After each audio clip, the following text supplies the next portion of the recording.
Good afternoon, everyone. Thanks so much for inviting me to speak today. It's always I'm not sure if it's a good or bad thing if you're the last speaker. So so hopefully it's there'll be something of use in there.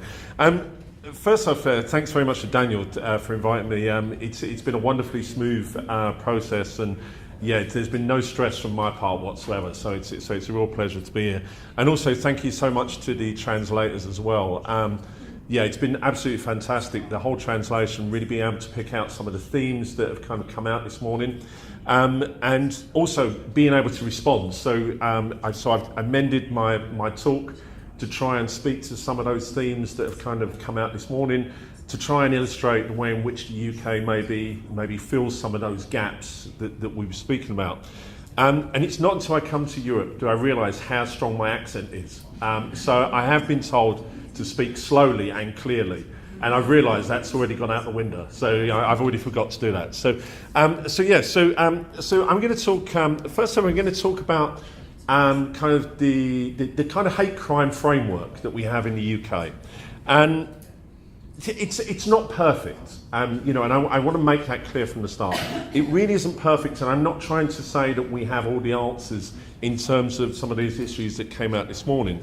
But I think that when you have that legal framework, that kind of policy framework, then there's actually a couple of things that it does. One is it allows us to know that in the UK now, we have the highest level of hate crime that we've had historically.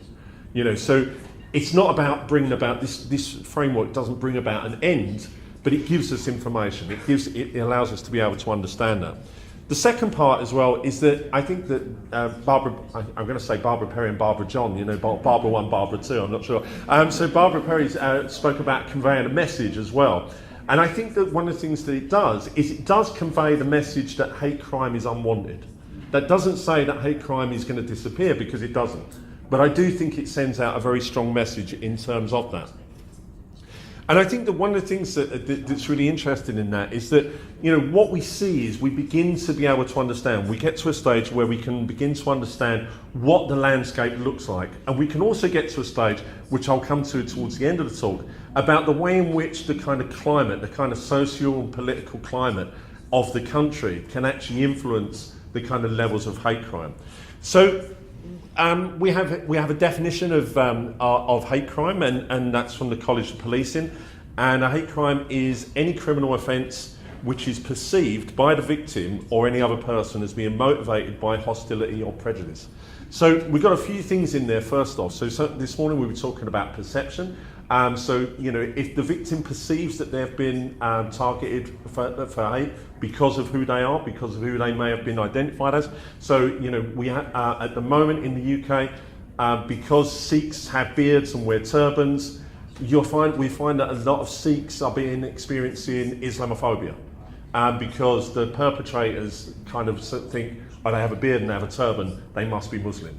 So that would be a hate crime, because it would be perceived that they are being targeted incorrectly because of their identity. The second part comes out from Barbara John, and she was talking about the Stephen Lawrence inquiry. And the second part is it's the victim who decides if it's a hate crime. So if the victim says, yes, that was a hate crime, then it is recorded, or is meant to be recorded as such, as a hate crime. So this again is quite an interesting development. So the emphasis moves away from the kind of police, from the state, from the statutory agencies, onto the victim to actually decide whether or not something's a hate crime or not. So we have 5 officially monitored strands. We have disability, race, religion, sexual orientation and transgender. On the issue of race, as a social scientist, I wouldn't acknowledge that race exists. In terms of the legal framework, we have a legal recognition that race does exist. So in the kind of context of the policy and the legislation, we have to talk about race, whereas in the kind of in my more academic role, we would normally kind of put kind of maybe speech marks as on the kind of 4th point there, that race would be something that we would kind of not necessarily see that it would actually sort of exist. And within that, it includes racial groups, it includes ethnicity, but it also includes nationality as well. So, so if you're targeted for any of those things, then that would come under racially motivated hate crime. And the interesting thing is that, and I was just talking to Barbara Perry just in the break, and we were saying that all of this legislation would be coming to protect minorities, because actually, this is about power. The vast majority of hate crime takes place from the majority towards the minority, and that's because on the basis of difference. That's because minorities tend to be different from the kind of majority. And one of the interesting things that's come out of this for us in terms of the hate crime legislation is that actually by default it also protects someone if they're white British. So if someone's attacked because of the fact that they believe that they were white or because they're white British, then that too is a hate crime as well, and that would be recorded as a racially motivated hate crime. Same with religion as well. If someone was attacked because they were Christian, if someone was, we have a long history of sectarianism in the UK, of Roman Catholics being vilified by Protestants. Again, that would be extended through as well. So if you're attacked because you're a Christian, then that would be covered as well in terms of the hate crime. So, so what we're doing there is we're kind of like, it's kind of, by default, it's kind of encompassed all kind of identities in terms of that. So aside from the kind of 5 monitored strands, we also recognise other forms of hate crime as well, which may be on migrant status, whether you're a sex worker, whether you have an alternative subculture. I don't know whether you have goths in Europe. Do you have goths? Yeah, well, that would be that.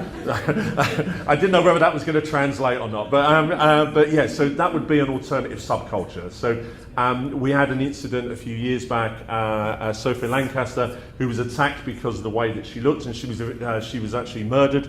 And that was the time when we began to recognise that actually it's not just about those 5 strands, but actually we need to look much more widely, because again, underpinning that is that notion of difference in terms of that.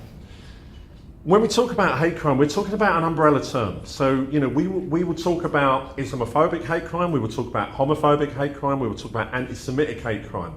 And one of the reasons is that we're not trying to kind of negate the kind of specificity of those very specific kind of discriminatory phenomena. All of these have different histories, they have different struggles, they have different characteristics. And the recognition of hate crime is not to try and negate that, to try and make everything seem to be the same.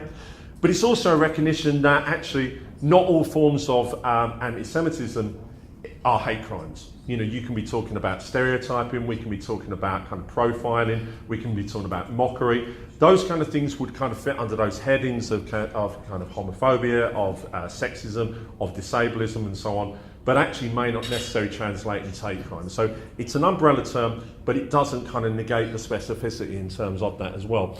And it doesn't create hierarchies of hate.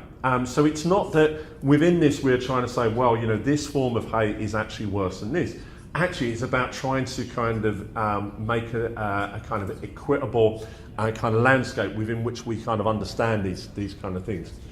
There was also a comment this morning about kind of if somebody goes into a shop and they're refused service. Well, we have a different set of legislation for that, which we used to be race relations legislation, but now comes under the heading of what we term as equalities.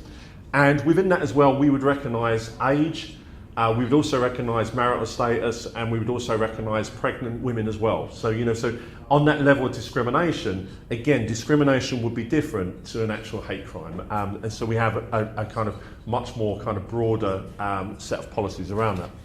The one thing that I would say is that it's extremely complex and it lacks consistency. So under equalities legislation, for example, Jews and Sikhs are recognised as a racial group, whereas under hate crime, it's not necessarily recognised as race. Being Sikh or being Jewish would come under religion. So so it's not consistent, but it is quite complex. But it's kind of trying to fill all of those different gaps. And also as well, there was this notion of kind of PMC. I think it was referred to this morning. This is something which is quite different to the UK. And we don't have any kind of formal recognition that something would be politically motivated. Actually, if it's politically motivated, it would still come under the heading of hate crime. But one of the things that we do know from the statistics and from the data is that it's ordinary, on the whole, it's ordinary people in ordinary settings that commit hate crime. So we talk about mission offenders, those who kind of go out of their way to kind of commit as much hate as they can against people. They form a very, very small minority of individuals who perpetrate hate crime in the UK.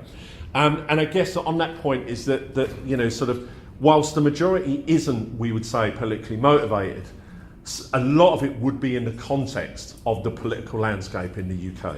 So just to give you some example. So after saying all that and talking about how good the legal framework is, we are in crisis at the moment in terms of hate crime. Our hate crime levels are at the highest they've ever been.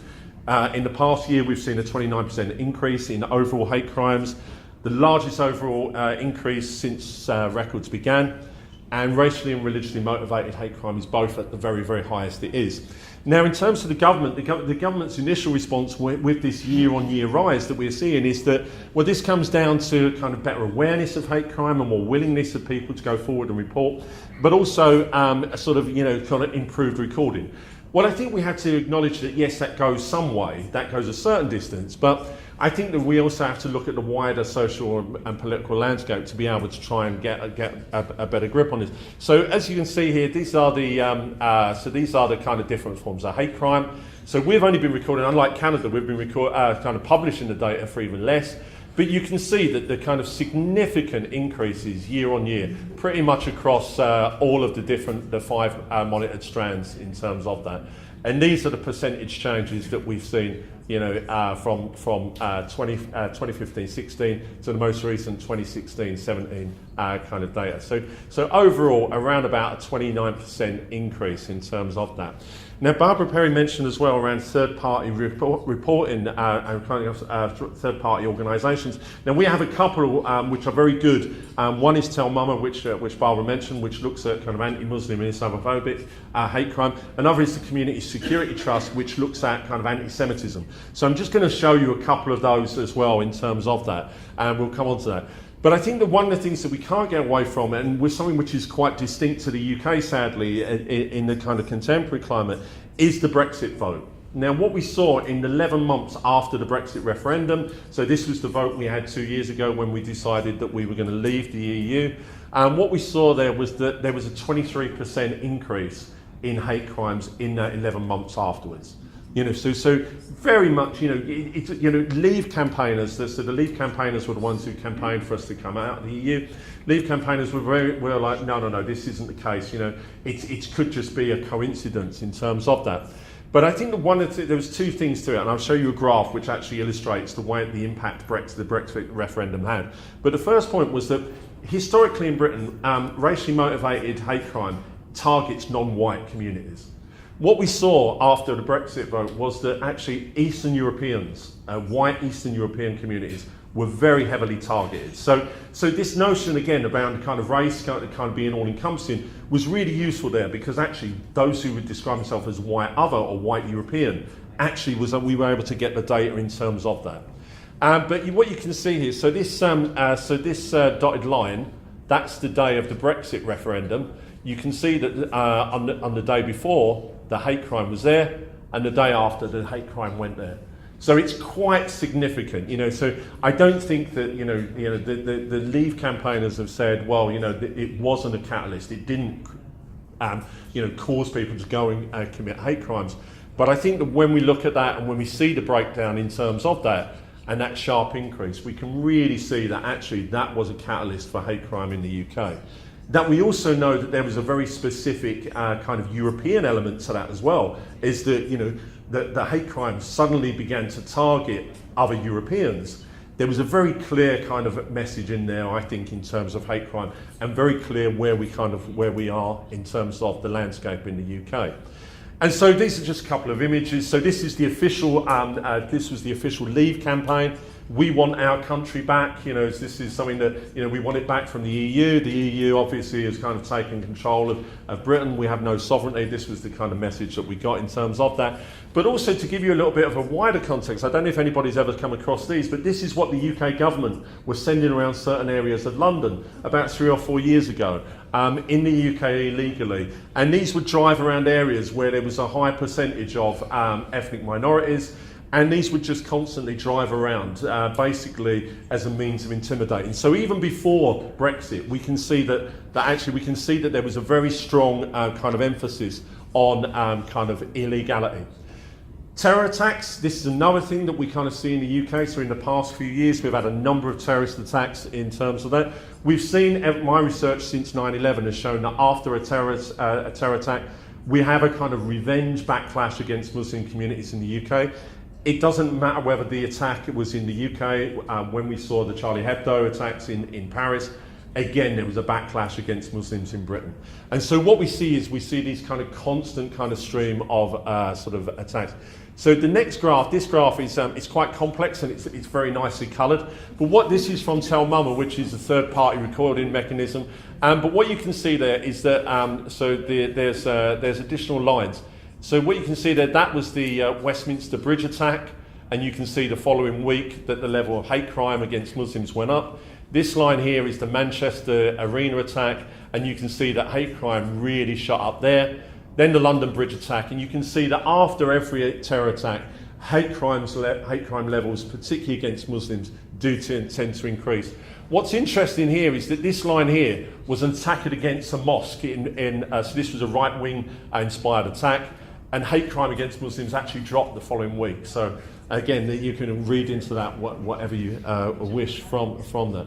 And again, just to give a kind of flavour, this is something which is taking place in towns and cities across Britain every single weekend. We have groups such as the English Defence League, North East Infidels, Britain First. You know, these groups really are taking this forward. And I include this just because Britain First, who are a far-right organisation, they use the same phrase that the Leave campaign did, taking our country back. You know, so this kind of discourse runs right the way through in terms of that. When I was talking about kind of third-party reporting mechanism, organisations, we have the Community Security Trust. They have been monitoring the issues around anti-Semitic hate crime. And last year, they also reported that 2016 was the highest rates of anti-Semitic hate crime in the UK, up by 3%. This was again the second year up. Campaign Against Anti-Semitism said that actually one of the reasons for this is the kind of growth of extremist organisations, you know, so right-wing extremist organisations. And one of the interesting things that we've got in the UK is this kind of new alliances that we have there. So I've put a few there. Football Lads Alliance, which is a kind of far-right, right-wing organisation. Football Lads, for those of you who don't know, a football lad, is slang for football hooligan.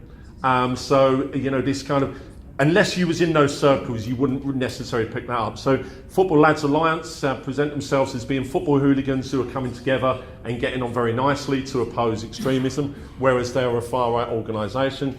We also have groups such as Gays Against Sharia, which is a bizarre alliance, you know, sort of gay, LGBTQ groups aligning themselves with North East Infidels, which is a very anti-Muslim, anti-Islamic, Islamophobic group. So again, some sort of stuff there. This also is one of the more extreme groups that we had. This was the first far-right group that was banned in the UK. This was National Action. Earlier this year, their former spokesperson, was convicted of plotting to murder both a Member of Parliament and a female police officer. There's been a number of arrests over the past year. They're a group that's been increasingly involved in kind of more violent kind of tendencies. But primarily focusing on Britain's youth as well. And then this is the Football Lads Alliance, and you'll see there again that we have this idea, make Britain great again, so kind of taking the kind of Trump thing. But then this is another march of theirs, leave the EU and no to Sharia law. So you can see that right through this, what we're seeing is a very strong kind of, you know, consistency in terms of the discourse that goes through. So why have we got this? Well, and I draw upon Barbara Perry's work here. Basically, the conditions of the UK is such that it's created a climate that gives permission to hate. When you have the political leaders, when you have the mainstream media, when you have like sort of the largest kind of referendum that we've had in our history, and it's basically differentiating us from them, then actually, you know, why is it that people at the grassroots level can't actually go on and actually be able to kind of, you know, kind of take this forward? And given an example, in August 2018, just last month, the former Foreign Secretary published an article in a national newspaper. He was criticising France and Denmark for imposing bans on what Muslim women could wear. But towards the end of it, he then decided to actually call Muslim women who wear the face veil letterboxes and bank robbers. Within a week, we saw the actual spike in hate crimes against Muslim women. and actually the issue of letterbox become part of the kind of verbal kind of abuse. So we can see that actually when the politicians are actually saying this thing, it then translates straight into where we are. So there's four. I realise that this is all in English as well, and there's an awful lot of text, and you're probably not going to get that. But one of the things I think that it is, it's just really this kind of perfect storm. It's brought together a perfect storm of all of these different things that create that climate of hate. Yes, we have that legal framework. Yes, we have that policy framework. Yes, we can actually evidence this and we can say what the trends are. But it's more about actually curbing certain behaviours. It doesn't change the attitudes. And actually, when the political and the social climate is such that the kind of it becomes so kind of hate-fueled and actually discriminatory, then it becomes really problematic. I'm going to finish there, but what I will just say is for the future, one thing that already the police forces in the UK are already saying that they expect the hate crime levels to go up even more after March next year when we do finally leave the EU. There was a mention of the European Charter of Human Rights. The Conservative government in the UK has said that once we come out of the EU, we are going to scrap our human rights legislation as well, because we don't need it once we come out of the EU. And also cuts to police and statutory agents' budgets means that actually the situation in the UK in terms of hate crime looks very, very pessimistic and very negative. So thanks very much. Cheers.